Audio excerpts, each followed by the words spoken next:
Boy.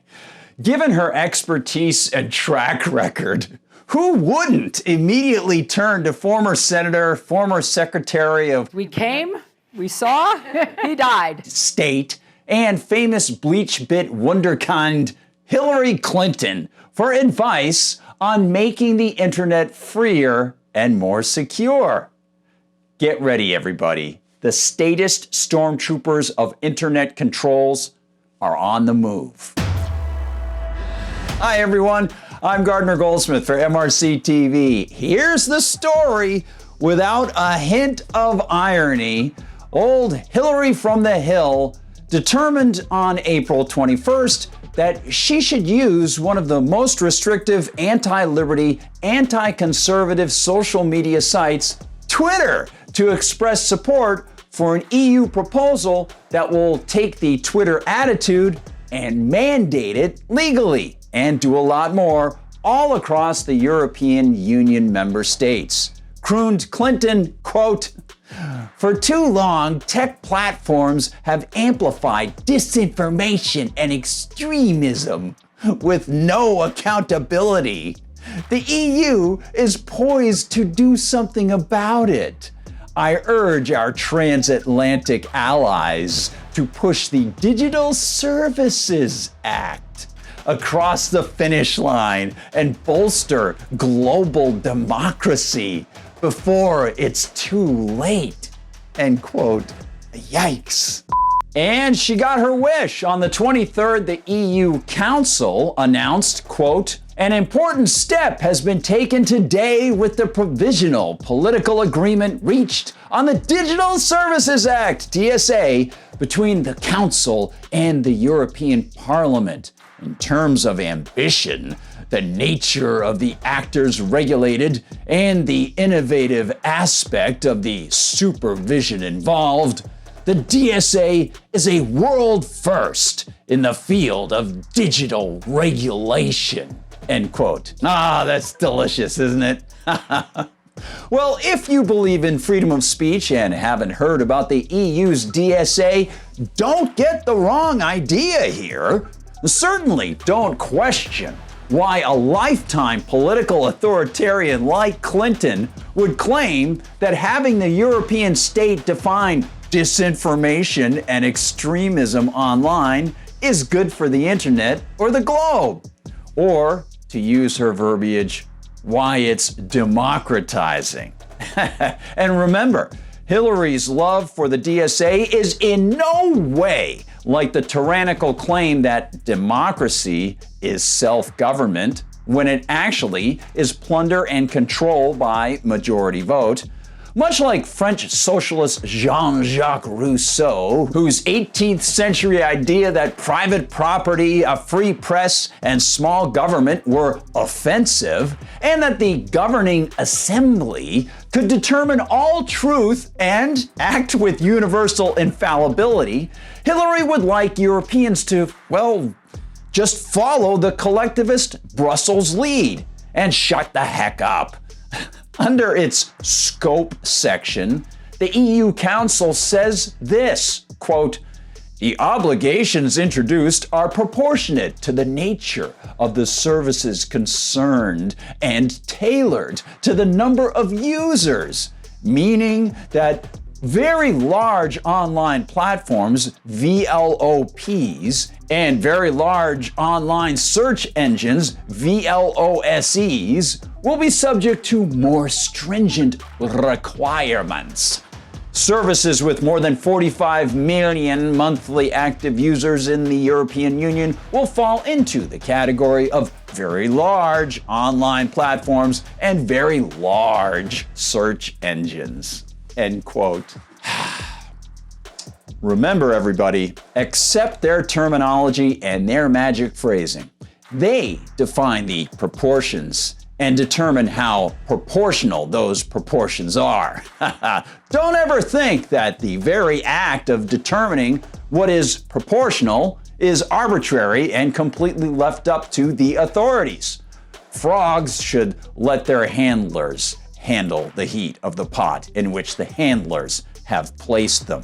It's just warm and a heck of a lot cozier. And just like Hillary Clinton, the idea that someone should express an idea or offer information that doesn't conform to the Ministry of Truth's official narrative, well, the DSA introduces an obligation for very large digital platforms and services to analyze systemic risks they create and to carry out risk reduction analysis.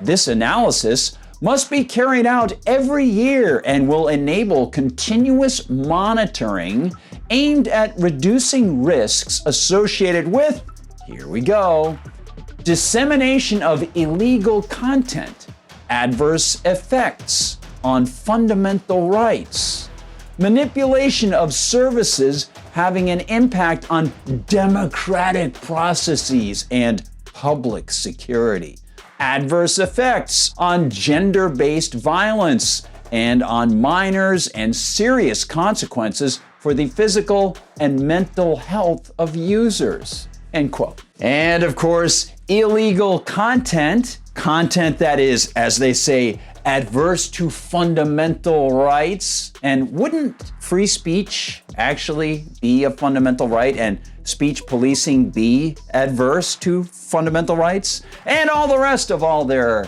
terminology is, of course, defined by the government. You see, in the future EU, there's no need to show that someone actually lied about another person or his or her character. There will be no need to restrict government to merely handling traditional slander or libel cases, which actually would be better handled privately through arbitration that doesn't force people to pay for those court systems. This is the EU of total speech control, blessed with the self-claimed power to define words and their intent. Stay comfortable, Frog. We'll just keep reading Orwell to you. And be sure to paint the power grab as a way to make things safe and fair. The EU Council adds this about what they call dark patterns.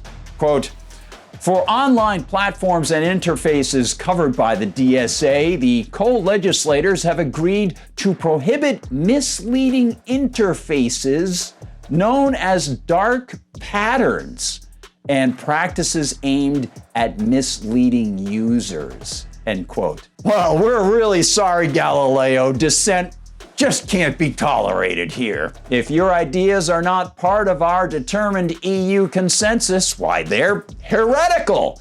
We define heretical content and we call it dark patterns. And Hillary Clinton digs all of that. This might be attributable to her clear love of free speech. While Secretary of State in 2009, she joined the Obamaites and the UN to praise Egypt in suppressing what it called blasphemous speech. And of course, her loving hubby once insinuated that the Oklahoma City bombing was caused by conservative talk radio. In this country, we cherish and guard the right of free speech. We know we love it when we put up with people saying things we absolutely deplore. And we must always be willing to defend their right to say things we deplore to the ultimate degree. But we hear so many loud and angry voices in America today whose sole goal seems to be to try to keep some people as paranoid as possible and the rest of us all torn up and upset with each other. They spread hate. They leave the impression that, by their very words, that violence is acceptable.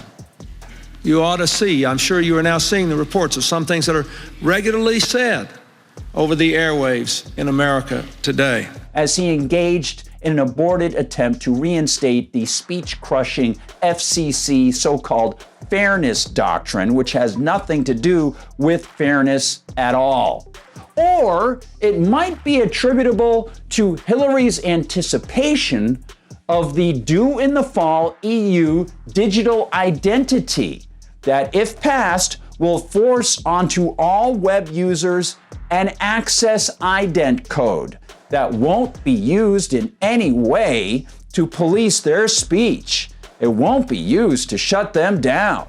It won't be used to connect their level of goodness to their online banking and freeze their accounts, a la Justin Trudeau's recent attacks on Canadian Freedom Convoy supporters. And it certainly won't be misused by corporations or hackers. Better yet, Hillary's support for this EU tyranny might actually stem from her possible awareness that the BBC, Microsoft, Adobe, Sony, Intel, TruePic, Twitter, and DARPA recently finished a major event in January that firmed up their push for the anodyne-sounding C2PA. Now, that wondrous public-private partnership, aka economic fascism, that wonderful creation has an official title of the Coalition for Content Provenance and Authentication. And as a Microsoft press release stated last year, quote, "The formation of the C2PA brings together founding members of the Adobe-led Content Authenticity Initiative, CAI, as opposed to CIA, and the Microsoft and BBC-led Project Origin, unifying technical specifications under a single entity. The CAI is building a system to provide provenance and history for digital media, giving creators a tool to claim authorship and empowering consumers to evaluate whether what they are seeing is trustworthy. Project Origin has its roots in the production and distribution of news. The effort was focused on tackling disinformation in the digital news ecosystem by attaching signals to a piece of content to demonstrate its integrity and making this information available to those using it." End quote. If that whispers digital ID attached to your posts and content, well, you might be hearing Hillary close to your ear. The point is that no political entity in the US or the EU should have any say in opinions people post online. This EU move and Hillary's support of it are harbingers of a coming battle. It's important for believers in liberty to see the opposing sides and cast away any belief that government is going to be their friend here. Thanks so much for watching, everybody. Please like and subscribe if you're watching on YouTube. Thank you there, and we'll see you in the comments section. And please head to Rumble, as we try to mention in each video, as I try to mention, Rumble doesn't censor us. So it's terrific that we're getting so many more subscribers at Rumble. You can also find us on Twitter, in Facebook, on TikTok, in Instagram, and of course, MRCTV.org, MRCTV.org. Visit the MRC Store while you're there to help the Media Research Center fight this big fight. And you can find me on Twitter. I'm at Gard Goldsmith, and on Gab, I'm at Gardner Goldsmith. And Gab is great because they don't censor and they don't knock you off either. And Twitter's not so much fun. Although, who knows, it could change. For MRC TV, I'm Gardner Goldsmith.